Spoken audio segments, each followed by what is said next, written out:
नमस्कार, आप देख रहे हैं जनउदय न्यूज और मैं हूं आपके साथ शाना परवीन। उत्तरी दिल्ली रोहिणी सेक्टर 3 वार्ड 53 से बीजेपी के निगम पार्षद अनेश जैन से खास बातचीत की हमारी संवाददाता आशा शर्मा ने। निगम पार्षद अनेश जैन ने किसान आंदोलन को लेकर भी अपनी बात रखी।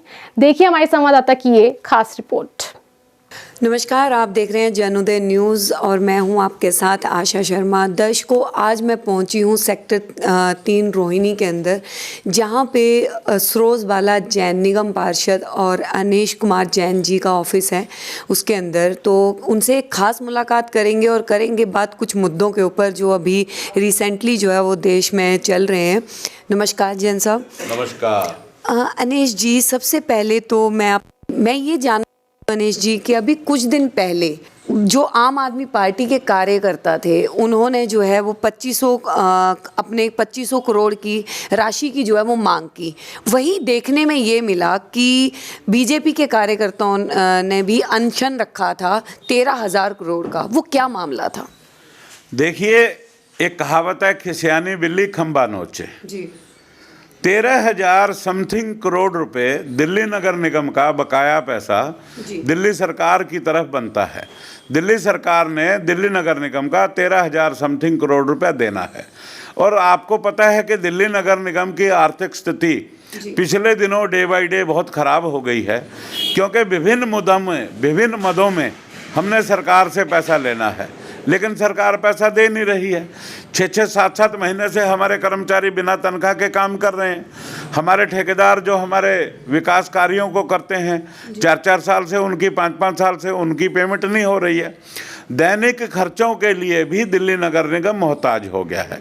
तो हम सब लोगों ने महापौर जी के नेतृत्व में दिल्ली सरकार के खिलाफ अनशन किया, धरना किया, प्रदर्शन किया, विभिन्न रूप से अपना विरोध व्यक्त किया।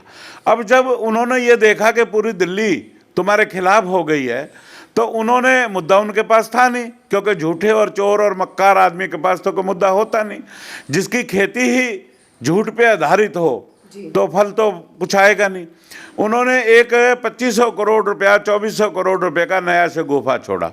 मैं आशा जी आपको बताऊं, 2400-2500 करोड़ रुपए का जो ये शगुफा है, ये शगुफा है किस प्रकार से, जब दिल्ली नगर निगम का विभाजन हुआ तो दिल्ली नगर निगम जो सिविक सेंटर है इस वक्त उत्तरी दिल्ली नगर निगम के क्षेत्र में है। तो उस वक्त जो भी इनका ट्रिब्यूनल था, उन्होंने ये फैसला दिया कि जब तक दक्षिण दिल्ली नगर निगम का मुख्यालय नहीं बन जाता, जब तक उनके सारे कार्यालय उत्तरी दिल्ली के सिविक सेंटर में ही रहेंगे। तो सिविक सेंटर उत्तरी दिल्ली ने उनसे प्रति वर्ष किराया, सुरक्षा चार्ज, सफाई चार्ज, मेंटेनेंस चार्ज, ऐसे चार्ज मिला के हमने उनसे डिमांड की। लेकिन चूंकि वो भी सरकार है, वो भी दिल्ली की जनता की विकास कार्य करता है, दिल्ली की जनता की चिंता करता है, तो न तो कोई रुपया दक्षिणी दिल्ली नगर निगम ने उत्तरी दिल्ली नगर निगम को दिया, न उत्तरी दिल्ली नगर निगम ने दक्षिण दिल्ली से लिया। वो 2400-2500 करोड़ रुपया उत्तरी दिल्ली नगर निगम ने उनके नाम लिख रखा है, दिया नहीं है उन्होंने। तो इन्होंने कहा कि भी तुम ये पैसा खा गए हो, कोई इसमें सत्यता नहीं है, दस्तावेज सामने है, 10 रुपए की RTI लगा के पता कर सकते हैं जी। अगर मैं बात करूं अभी रिसेंटली चलने वाले मुद्दे की, किसान आंदोलन पे, आज 35वां दिन है और किसान जो है वो बॉर्डर के ऊपर टिके हुए हैं। वहीं आज केंद्र सरकार जो है वो इसके ऊपर अपना संशोधन भी करने वाली है एक बार फिर से। तो किसान आंदोलन के बारे में आप क्या विचार रखते हैं? देखिए, किसानों के प्रति हमारी पार्टी सदैव नतमस्तक रही है, लेकिन बड़े दुख के साथ कहना पड़ रहा है कि यहाँ जो दिल्ली की सीमाओं पे जो कुछ लोग डेरा डाल के बैठे हैं, कुछ भोले भाले किसान भी उसमें राजनीति का शिकार हो गए हैं। बेसिकली वो जो भीड़ है, वो भीड़ ऐसे राजनीतिक दलों की है जिनकी ज़मीन ख़त्म हो गई, जिनकी ज़मीन में भूकंप आ गया और उनके मकान, उनके गोडाउन, उनके दफ्तर उस ज़मीन में दफन हो गए।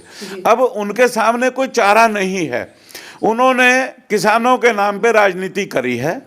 कोई किसान वहाँ नहीं बैठा है, कोई भी किसान फुट मसाज की मशीन नहीं खरीद सकता, कोई भी किसान सुबह शाम दोपहर काजू बादाम किशमिश नहीं ले सकता, कोई भी किसान 10-10 हज़ार रुपये वाले जूते नहीं ले सकता। किसानों के नाम पे वहाँ व्यापार हो रहा है। विदेशों से भी फंडिंग आ रही है, समाजवादी पार्टी भी फंडिंग कर रही है, केजरीवाल जी भी फंडिंग कर रहे हैं, अकाली दल भी फंडिंग कर रहा है। जो राजनीतिक दल जिनका अस्तित्व खत्म हो गया वो अपने भाड़े के लोग लाके वहाँ पे बैठाए रखे हैं। लेकिन नरेंद्र मोदी जी सरकार किसानों की सच्ची हितैषी है। मोदी जी ने ये तय किया किसानों का भला करना है। आज केरला से कोई भी किसान ट्रेन में सामान रख के लाके दिल्ली बेच सकता है, दिल्ली का किसान केरला में बेच सकता है। और मैं देख रहा हूँ मेरे संपर्क के कई किसान हैं जो अपने राज्य में 1 लाख रुपए की फसल बेचते हैं, दूसरे राज्यों में 2 लाख की बेच रहे हैं। खूब नए कानून के तहत किसान पैसा कमा रहा है। और हमारी सरकार ने फसल बीमा लागू किया, हमारी सरकार ने एमएसपी की सुनिश्चितता निश्चित की। उसके अलावा एक नया कानून और हमारी सरकार लेके आई है, अगर कॉन्ट्रैक्ट फार्मिंग के तहत 2000 रुपये क्विंटल कोई फसल किसान ने बेच दी और जब फसल उठने का टाइम आएगा वो 5000 रुपये अगर हो गई तो 3000 जो अतिरिक्त लाभ किसान की फसल की वजह से व्यापारी कमा रहा है वो उसका मुआवजा किसान को देगा। जी, लेकिन केंद्र सरकार जो फायदे बता रही है इन कानूनों के, किसान जो है उन फ़ायदों को नहीं समझ रहा है। वो ये कह रहा है कि ये फ़ायदे नहीं है, सिर्फ हमें बरगलाया जा रहा है। अभी जो वर्चुअल संबोधन किया था प्रधानमंत्री मोदी जी ने, उसके बाद भी किसान जो है वो काफ़ी रोष में है। आपका कहना मैं ठीक नहीं मानता। देश का जो किसान है जो स्वयं खेती करता है वो सारे किसान खुश हैं। एक भी किसान दिल्ली के बॉर्डर पर नहीं है। आप गाड़ी उठा के 50 किलोमीटर दिल्ली की जिस भी दिशा में चले जाइए, खेतों में किसान आपको कार्यकर्ता मिलेगा। किसान सब खुश हैं, बिचौलिए दुखी हैं। फॉर एग्जाम्पल, किसान का आलू 5 रुपये किलो बिक रहा है, हम आलू 40 रुपये किलो खरीद रहे हैं। जो 35 रुपये किलो बीच में मुनाफा खाने वाले दलाल हैं वो परेशान हैं। वो अपने आप को किसान कह के यहाँ फंडिंग करके और किराए के लोगों को बैठा के यहाँ दंगा कर रहे हैं। किसान खुश है। जी, अनेश जी, मैं बात करती हूँ आपके कार्यकाल में यहाँ पे आपके एरिया में जो काम करवाए गए, तो क्या जो यहाँ पे विधायिका हैं उन्होंने क्या कोई कार्य नहीं करवाया, या उन्होंने जो कार्य करवाए क्या आप उनसे संतुष्ट हैं?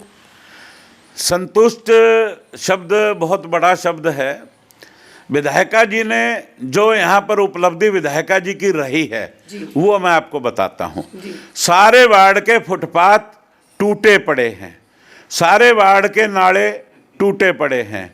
आप मेरे वार्ड के जो पीडब्ल्यूडी के रोड हैं उन पर चल कर के देखेंगे ना तो आपको जो हमारा किसी ज़माने में बिहार का नाम आता था लालू यादव जी के टाइम पे, बिहार में लालू यादव जी ने जो रोड रखे हुए थे उसकी वानगी वार्ड 53 की पीडब्ल्यूडी रोडों पे मिल जाएगी, फुटपाथों पे मिल जाएगी। सेंट्रल वर्ज टूटी हुई है, ग्रिलें हैं नहीं। उसके अलावा आम पब्लिक, बच्चों को यहाँ पर दाखिला नहीं मिलता है, किसी का यहाँ पर राशन कार्ड नहीं मिलता है, किसी का EWS सर्टिफिकेट नहीं बनता है। मैं आपको बताऊं, जब आम आदमी पार्टी की विधायिका यहाँ पर आई उससे पहले यहाँ के कई हजार लोगों को राशन मिलता था। और इस सरकार की निर्लज्जता बताऊं आपको, किसी भी आदमी को रोहिणी के को अब राशन नहीं मिलता। रोहिणी ई कैटेगरी हाउस टैक्स में आती है और ई कैटेगरी तक के लोगों को ये कहते हैं कि यहाँ के लोग अमीर हैं।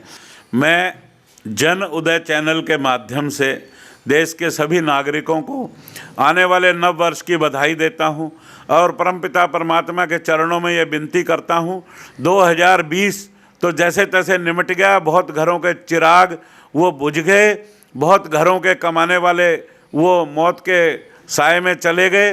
भगवान आने वाला 2021 का वर्ष सबके लिए मंगलमय हो। धन्यवाद। जय हिंद, जय Bharat. Please like, subscribe our channel Jan Uday and hit the bell icon.